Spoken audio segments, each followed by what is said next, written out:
ये लड़की मछलियां पकड़ रही थी। छोटी मछलियों को भी नहीं छोड़ रही थी, लेकिन वो उन्हें खाने के बजाय मसल कर वापस समंदर में फेंक देती थी, जैसे अपनी भूख को दबाने की कोशिश कर रही हो। वो पानी में एक नुकीली लकड़ी लेकर खड़ी थी, जैसे किसी का इंतजार कर रही हो। जल्द ही खून की गंध से आकर्षित होकर एक शार्क उसकी ओर तैरती आए। हिम्मत जुटाकर उसने लकड़ी पानी में घुसेड़ दी और शार्क को पकड़ लिया। अजीब बात यह थी कि उसने शार्क को तुरंत नहीं खाया, बल्कि उसे रस्सी से ऊंचाई पर लटकाकर खुद रेत में छिप गई और छुप कर देखने लगी। लगता था उसके दिमाग में कोई और बड़ा प्लान था, लेकिन इंतजार करते करते उसे नींद आ गई। जब वो जागी तो शार्क गायब थी, बस खाली रस्सी झूल रही थी। डर के मारे उसने इधर उधर देखा। उसे डर था कि जो भी उस शार्क को खा गया वो अब उसे निशाना बना सकता है। अगले दिन उसे आधी शार्क समुद्र किनारे पड़ी मिली। उसका शरीर भयानक घावों से भरा हुआ था।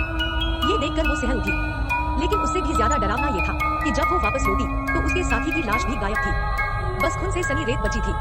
अब उसे समझ आ गया था कि ये रहस्यमय प्राणी सिर्फ मछलियां नहीं खाता। उसका डर और बढ़ गया। तेजी से उसने एक लकड़ी को पत्थर से तेज किया और खुद को बचाने के लिए कोई सुरक्षित जगह तलाशने लगी।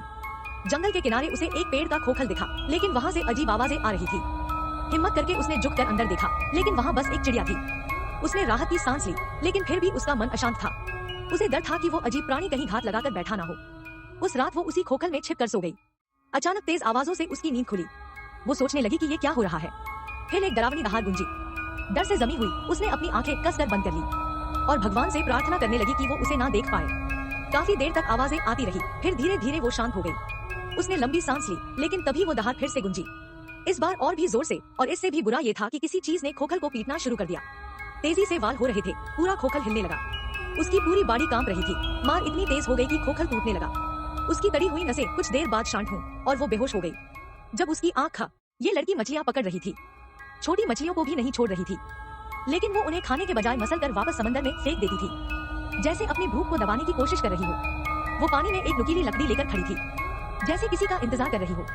जल्द ही खून की गंध से आकर्षित होकर एक शार्क उसकी ओर तैरती आए।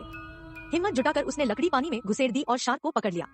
अजीब बात यह थी कि उसने शार्क को तुरंत नहीं खाया, बल्कि उसे रस्सी से ऊंचाई पर लटकाकर खुद रेत में छिप गई और छुप कर देखने लगी। लगता था उसके दिमाग में कोई और बड़ा प्लान था, लेकिन इंतजार करते करते उसे नींद आ गई। जब वो जागी तो शार्क गायब थी, बस खाली रस्सी झूल रही थी। डर के मारे उसने इधर उधर देखा। उसे डर था कि जो भी उस शार्क को खा गया वो अब उसे निशाना बना सकता है। अगले दिन उसे आधी शार्क समुद्र किनारे पड़ी मिली। उसका शरीर भयानक घावों से भरा हुआ था। ये देखकर वो सहल उठी, लेकिन उससे भी ज्यादा डरावना ये था कि जब वो वापस लौटी तो उसके साथी की लाश भी गायब थी। बस खून से सनी रेत बची थी।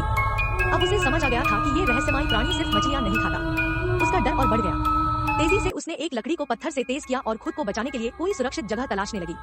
जंगल के किनारे उसे एक पेड़ का खोखल दिखा, लेकिन वहाँ से अजीब आवाजें आ रही थी। हिम्मत करके उसने झुककर अंदर देखा।